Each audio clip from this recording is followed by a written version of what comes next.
Welcome to Suman TV. గుమ్మడికాయ దప్పలం. ఈ దప్పలం పేరు వినుంటారు. మామూలుగా మేము ముక్కలు పులుసు అని చేస్తాం. కొంచెం పల్చగా ఉండి పులుసు ముక్కలు సెపరేట్గా ఉంటాయి. అయితే కొంచెం మా అత్తవారింట్లో ఈ దప్పలం ప్రాక్టీస్ ఉందండి. చాలా గోదావరి జిల్లాల వైపు అట్లా ప్రత్యేకంగా పండగలప్పుడు దప్పలం చేస్తారు. అలాగే ఈ సామూహిక భోజనాలప్పుడు కూడా దప్పలం చేస్తారు. దప్పలానికి ఏం లేదు, ఎక్కువగా ముక్కలు, చిక్కగా పులుసు, కొంచెం ఒక పళ్ళెంలో ఒక చిన్న బౌల్లో పెడితే కొద్దిగా పులుసు ముక్కలు ఎక్కువగా ఉండి కొంచెం తీపి కారం పులుపు కలిసిన ప్రత్యేకమైన రుచి. ఇందులో సాంబార్ పొళ్ళు, ధనియాల పొళ్ళు గట్రా గిట్రా ఏముండవు. ప్లెయిన్గా ఉంటుంది, మంచి రుచిగా ఉంటుంది. సింపుల్గా చేసుకుందాం. కుక్కర్ ఉంటే కుక్కర్లో చేసుకోవచ్చండి. మా దగ్గర మరీ బుజ్జి కుక్కర్ అని అందులో చేయట్లేదు, విడిగా గిన్నెలో చేసుకుందాం. గుమ్మడికాయ, సొరకాయ ముక్కలు అన్నమాట ఇవన్నీ. తర్వాత దోసకాయ ముక్కలు ఉన్నాయి, చిక్కుడుకాయ కూడా కొన్ని ముక్కలు చేసి పెట్టాము, ములక్కాడలు ఉన్నాయి, కాసిన క్యారెట్లు ఉన్నాయి, ఓ టమాటా వేసుకోవచ్చు, చిలకడ దుంప వేసుకోవచ్చు. మన దగ్గర బెండకాయ వంకాయ ఉంటే ఓ 4 బెండకాయలు ఓ 2 వంకాయలు కూడా వేస్తే పులుసుకి చిక్కదనం వస్తుంది, చాలా రుచిగా ఉంటుందండి. ఇట్లా మనం పులుసుకి వాడే అన్ని ముక్కలు, తోటకూర కాడలు ఒకటి ఎక్సలెంట్గా ఉంటాయి. తర్వాత ఈ చిక్కుడుకాయల్లో కంటి చిక్కుళ్ళు మనకు దొరుకుతాయి కదా, చిక్కుడు గింజలు కనుక ఉంటే ఓ గుప్పెడు గింజలు కూడా అందులో పడేస్తే చాలా బాగుంటుంది, మంచి రుచిగా ఉంటుంది. చేద్దాం. ఓ పెద్ద భగోనా లాంటిది పాత్ర, ఏదైనా వెడల్పాటి పాత్ర, కొంచెం నోరు తెరిచి ఉండేదాన్ని చూసి పెట్టుకుందాము. దీనికి ఏం చేయాలంటే మొదట మనం ముక్కలు తరుక్కోగానే ఆ మాత్రం చింతపండుని ఎంత వేయాలో ఒక 30-35 గ్రామ్స్ అనుకోండి. కొంచెం వేడి నీళ్ళు పోసో శుభ్రంగా కడిగేసి ఒక మాట నానబెట్టి పెట్టండి. పులుసు పలచగా తీయం, చిక్కటి పులుసు. చింతపండు నానబెట్టి పక్కన పెట్టాను. ఇందులో ఏం చేద్దాము, మనం తరిగి పెట్టుకున్న ముక్కలు వేసేద్దాము. గుమ్మడికాయ ముక్కలు వేసాను, తర్వాత సొరకాయ ముక్కలు వేద్దాము. దోసకాయ భలే బాగుంటుందండి ఇందులో, అది కూడా వేసుకుందాము. దోసకాయ అంటే మామూలు నక్క దోసకాయ అంటారు కదా, అది. తర్వాత ఒక్క క్యారెట్ కలర్ఫుల్గా ఉండడం కోసం. తర్వాత ములక్కాడ ముక్కలు, మన తోటకూర కాడలు ఎంత బాగుంటాయోనండి ఇందులో. ఇవన్నీ తరిగాం, కానీ చిలకడ దుంప రంగు మారిపోతుందని తరగలేదు, ఇప్పుడు కట్ చేసి వేసుకుందాము. తర్వాత ఇదిగో చిక్కుడుకాయ, ఇవి గింజలు ఉడికిపోతాయి, చాలా బాగుంటుంది. ఇగో మన చిలకడ దుంప ముక్కలు కూడా వేసేస్తున్నాను. ఇవి కాస్త పెద్ద ముక్కలు తరిగినా ఉడికిపోతాయి. కొంచెం ఒక 1/2 స్పూను పసుపు వేద్దాము. తర్వాత 2 రెబ్బల కరివేపాకు దూసి ఇందులో వేసేయండి, మంచి వాసన వస్తుంది. మూత పెట్టి కొంచెం ముక్కలు ఉడుకుపట్టిన తర్వాత అప్పుడు చింతపులుసు పోసుకోవచ్చు. ఓ 2 పచ్చిమిరపకాయలు మొత్తం తీయలేదండి, కొంచెం చీరి ఇందులో వేసేసాను. ఇది బాగుంటుంది, పచ్చిమిరపకాయలు వేసి కొంచెం వాసన చాలా బాగుంటుంది అనమాట. ముక్కలు కొద్దిగా మగ్గాక చింతపులుసు పోద్దాం. ముక్కలు మగ్గటం మొదలు పెట్టినాయండి. ఇవి ఏమైనా అడుగంటుతాయని అనుమానం ఏం లేదు, పులుసు ఉంది కాబట్టి. అదే నీళ్ళు పోసాం కదా, ఏమవ్వదు. అన్నీ ఇదిగో ఉడకటం స్టార్ట్ అయిందనమాట.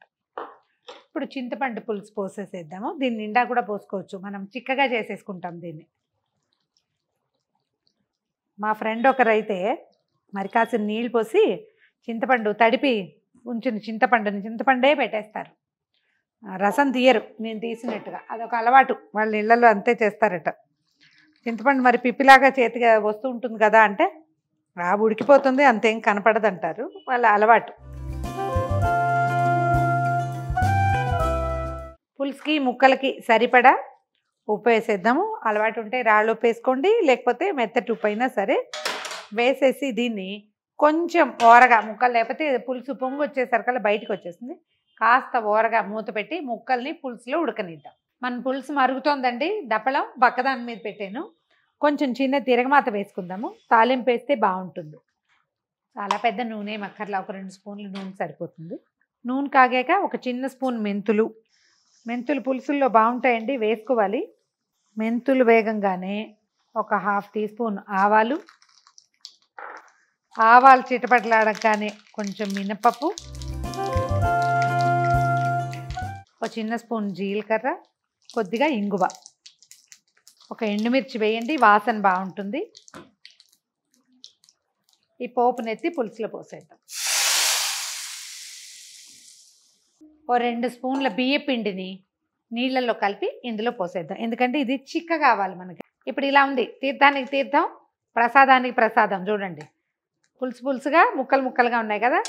దీన్ని దప్పలం షేప్లోకి తేవాలంటే బియ్యపిండి లేదా శనగపిండి కలిపి పోసుకుంటే బాగుంటుంది. బియ్యం పిండి ఉంటే మంచిది రెడీ. శనగపిండి కంటే బియ్యపిండి ఎక్కువ రుచిగా ఉంటుందండి. ఓ 2 స్పూన్ల బియ్యపిండిని ఒక చిన్న గ్లాసు నీళ్ళు పోసి కలిపేద్దాం. ఉండలు గచ్చకాయలు లేకుండా చూడండి. ఒకవేళ మీరు శనగపిండి దీంట్లో ఉండలు ఉన్నాయని అనుమానంగా ఉంటే వడపోసే దాంతో పోయండి. లేకపోతే దీనిండా ముద్దలు ముద్దలుగా కనబడి అస్సలు బాగోదు. వడకట్టు ఉండాలి దీనికి ఖచ్చితంగా. ఒకవేళ శనగపిండి కలిపి పోస్తున్నా కూడా శనగపిండి నీటిలో చక్కగా కలుపుకోవటం. ఇంకా అందులో చిన్న చిన్న కుదుపలు ఉండిపోయినాయి అని డౌట్ ఉంటే కనుక వడపోసేసేయండి. ఇందులోకి పోస్తే ఏదైనా చిన్న చిన్న ఉండలు ఉంటాయి, అదేమో వడకట్టలో ఉండిపోతాయి, నీళ్ళు అందులోకి వెళ్ళిపోతాయి. ఇక ఇప్పుడు ఇలా కనుక పోసేసామంటే అదంతా తెల్ల తెల్ల ముద్దల్లా ఉండి ఏమాత్రం అందంగా ఉండదు, దప్పడం ఏడ్చినట్టు ఉంటుంది. ఇది కరిగే లోపల మనం ఏం చేద్దామంటే దీంట్లో సరిపడా కారం వేద్దాము. చాలా కారం అక్కర్లేదండి, కొంచెం వేసుకుంటే బాగుంటుంది. రంగు బాగుంటుంది, రుచి మరీ పుల్లగా లేకుండా టేస్ట్ బాగుంటుంది. ఇందులో ఇంకా సాంబార్ పొడి కానీ మనం ధనియాల పొడి కానీ వేయట్లేదు, ఉప్పు కారమే. ఒకసారి పైకి కిందకి కలిపేసి అలా నిదానంగా చిన్న మంట మీద తెరలనిద్దాము. బియ్యపిండి నీళ్ళలో కలిపెట్టాం కదా, ఇది ఇందులో పోసేద్దాం. కొంచెం రంగు మారుతుంది, సరిపడా పోయండి. నీళ్ళు ఉన్నాయని పోసేయద్దు. ఇక అప్పుడే చిక్కబడిపోయింది చూడండి.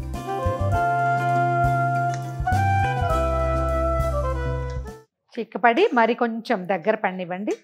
ఈ స్టేజ్లో ఏం చేయొచ్చు అంటే మనం బెల్లం వేసుకోవాలండి. దప్పడానికి బెల్లం వేస్తేనే రుచిగా ఉంటుంది. తీయగా చేయదలుచుకుంటే మీ ఇష్టం, అంత తీపి కాదనుకుంటే కొంచెం తీపి వేసుకోండి. ఇందులో వేసిన గుమ్మడికాయ తర్వాత ఏమో చిలకడ దుంప తీపి వస్తాయి ఆల్రెడీ, అందుకని కొంచెంపాటి బెల్లాన్ని వేసేయండి. ఇందులో ఈ మాత్రం బెల్లం చూడండి, ఒక 3 చిన్న గడ్డలు వేసాను. ఇది వేసేద్దాం ఇందులోకి.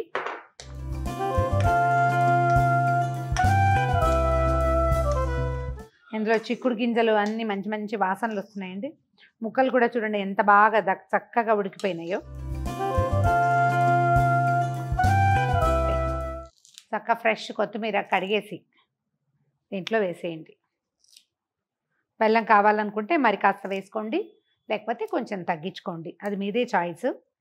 ఇందులో ఇంకా ఉల్లిపాయలు వెల్లుల్లిపాయలు వగైరాలు పైన వేస్తే వాసన వస్తుంది, అలాంటి ఆలోచన ఏం చేయక్కర్లేదు. మంచి వాసన వస్తుంది. ఇదేంటంటే ఎంత మరిగితే అంత బాగుంటుంది. ముందే బియ్యపిండి వేసాక మరుగు కాదు, బియ్యపిండి వేసాక ఒకసారి తెలితే చాలు. ముందంతా ముక్కలు ఎంత మరిగితే అంత బాగా రుచిగా ఉంటాయి. ఒట్టి ముక్కలే కలుపుకుంటాం, ఇందులో నుంచి పులుసు బయటికి రాదు. ఈ వేడిగా ఉన్న కాసేపే మనకి ఇట్లా కనపడుతుంది. తర్వాత దీన్ని చక్కగా గరిటెతోటి తీసి కూరలాగా వేసుకుంటాం అంతే. ట్రై చేసి చూడండి. ఈ వీడియో కనుక మీకు నచ్చినట్లయితే లైక్ చేయండి, షేర్ చేయండి. మరిన్ని ఇంట్రెస్టింగ్ వీడియోల కోసం సుమన్ టీవీకి సబ్స్క్రైబ్ చేసుకోండి.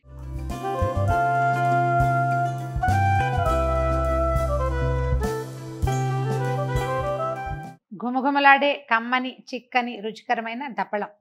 దీన్ని ముక్కల పులుసు అనొచ్చు. దప్పలం అంటే కొంచెం డిఫరెంట్గా ఉంటుంది. మరి కాస్త కొత్తిమీర వేసి వడ్డించండి, ఎక్సలెంట్గా ఉంటుంది. ట్రై చేసి చూడండి. ఈ వీడియో కనుక మీకు నచ్చినట్లయితే లైక్ చేయండి, షేర్ చేయండి. మరిన్ని ఇంట్రెస్టింగ్ వీడియోల కోసం సుమన్ టీవీకి సబ్స్క్రైబ్ చేసుకోండి.